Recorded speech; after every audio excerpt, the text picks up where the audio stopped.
Hi, I'm Andy Mack from Air Music Technology, and today I'm going to take you through a brand new plugin we've just released called the Riser. Now basically the Riser is a virtual instrument that will run on any DAW. It's VST, AU, AAX format, and it basically gives you those transition sounds that you hear on so many dance and electronic based records. But the thing with this plugin, the Riser isn't sample based, so everything is generated from the oscillators on board, so it's pure synthesis. So it gives you so much more flexibility than anything on the market, because you can really tailor the effects to the record. So I'm going to give you an overview now of the plugin, and there's going to be a lot more tutorials coming which are going to be far more in depth, which will cover about the synthesis and the LFOs and deeper filters. So like I said, we'll just go through a quick overview now, and it will just give you an idea of what you can expect from the plugin. So on the top right here, we have the presets. Now there's 300 presets that come with the plugin, and as you can see, they're all categorized. We've got pitch rises, pitch falls, resonance rises, falls, sweeps, swirls, modulated rises. So there's something there to really get you started, and you can edit all these very, very easily. So let's just go through some of the presets real quick. I'm using the Triggerfinger Pro to basically control the riser, but we're also using the program Arsenal, which interacts with Triggerfinger Pro, so I can access all the parameters and MIDI map everything. So let's just have a quick listen to some of the sounds.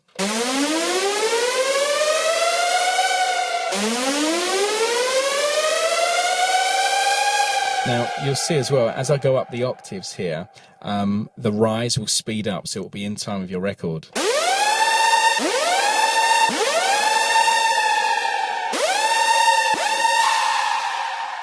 So let's have a look at the oscillators inside the riser, because this is what's basically making up all the transition effects. Now we have 3 different oscillator types. We have sweep, noise and chord, and they're referred as generators inside the plugin. Now basically the way that these work is we have parameters here where we have start point and end points across each oscillator, and then we have A and B, which basically represents the LFOs at the bottom here. So we have one which is syncable, which is B, and LFO A is not syncable, so that's just running freely. And then you can morph between how much of the LFO you want to use between A and B. So it's very, very simple. And then we have filter, so we can send the oscillator straight through the filter, which will obviously give you cut-off, resonance and distortion, and then you have a selection of different filter types here. So what we're going to do, let's just have a listen to the transition. I'm going to turn off oscillators 2 and 3, which is noise and chord. And you can hear the effect is running through the filter. So we'll turn the filter off. And then you can see that we have a volume which is starting about halfway and going to maximum. So this time I'm going to have it going about 3/4 the way up, and then we'll bring the volume down to minus 1.5 dB. And then we could bring it down to minus 8 and then go to maximum volume. So very simple to use. Let's bring that back up. And then we can look at the frequency. So we could start off with a low frequency with the oscillator and then move to a high.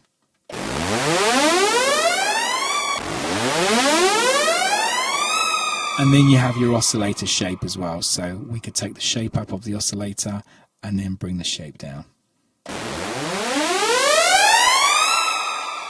Very simple to operate. Now also another thing which is very, very useful is how do you determine the time of the transition into your track. Now basically if we have a look at this document here, which is length of transitions, it basically tells you if we're using say a C2 to a B2, the length of the transition will be 4 bars.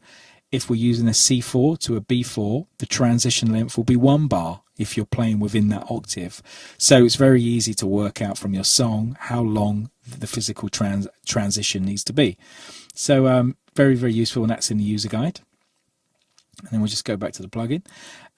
So let's look at the noise now, which is the second oscillator. And what we're going to do is bring some noise in. And again, you got very similar parameters. We got start and end point here. and then you've got A and B to your LFOs. Just choose which one you want to morph between. So what we can do with the noise, we can bring the noise up and then decrease the noise down if you want, or we can start off with a high pitch and a low pitch, which is very, very useful. And we can bring the volume up here, and that's running through the filter. And then we'll move to the third oscillator, which is Chord. Now I'm going to change the preset here to distorted mod tonal, which is number 3. And I'm going to bring down oscillator number 1 and focus on number 3 here. Now that's running a octave on the chord, and then we can change that to a minor chord. And again, we'll bring up the volume here from the start point to the end point. We'll change the oscillator shape.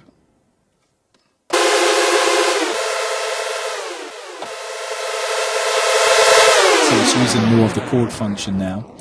And then also we can change the decay of how the transition ends as well. So let's bring up the first oscillator, which is the sweep.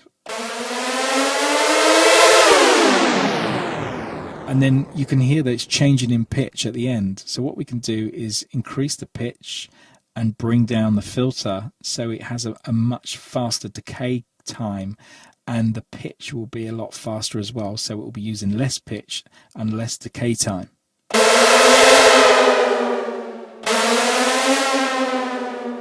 So let's make it faster.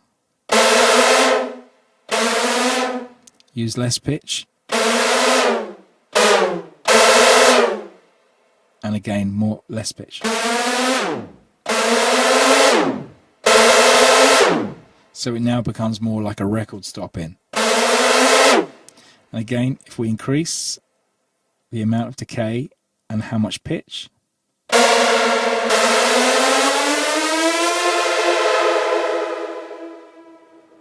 and again, you get some incredible effects by using the decay section here. Now we can also control the generators here, which are the oscillators, so we can actually take down the sweep, the noise, or the chord. So we could have a look at that here from our controller.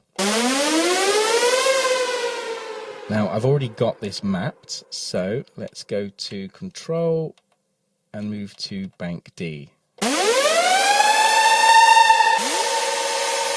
So that's with the sweep taken out, and I'll take the noise out, bring the noise in, and bring the sweep back in. Then I've also got mapped my resonance and cutoff.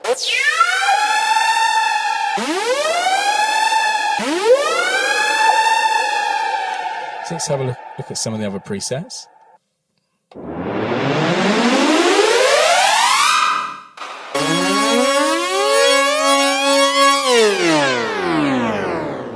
Now you can hear on this one we have the chord mode enabled here. So if we take the chord down, bring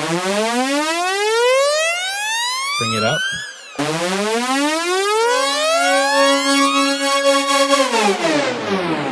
and then we can use the pumper, which is one of the built-in effects. That's actually come over from Hybrid 3.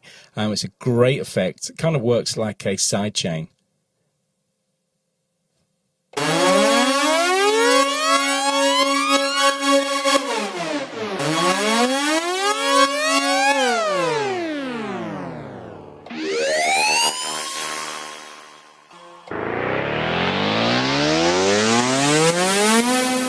Let's change the pumper again.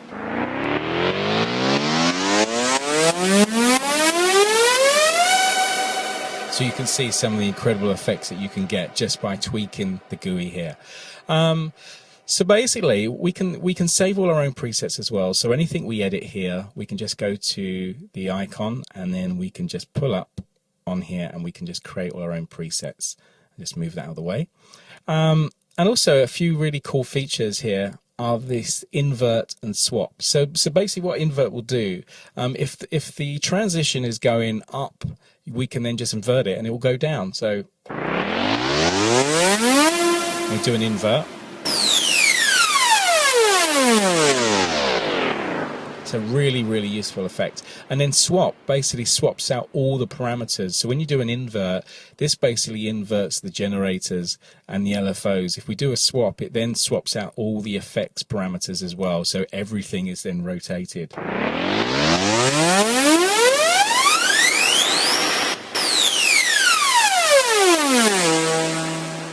So that kind of gives you a very, very quick overview of what to expect from the riser. Now, I'll just go through a few more presets. Let's go down to some rhythmical crescendos.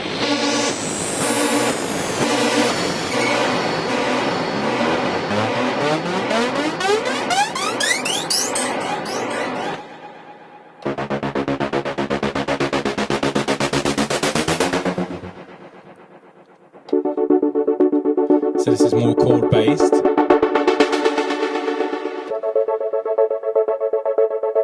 And again, if we go up the octave, we'll get faster. And then we can add some noise with the second oscillator.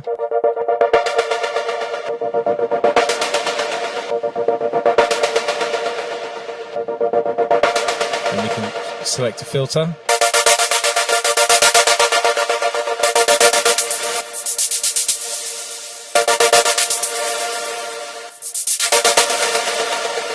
So again, you can see how easy it is to get some stunning effects from the riser. So yeah, stay tuned. We're going to have more effects coming very, very soon on our tutorial videos. So stay tuned. Go to airmusictech.com and you can see more information about the riser. Thank you very much. Bye bye.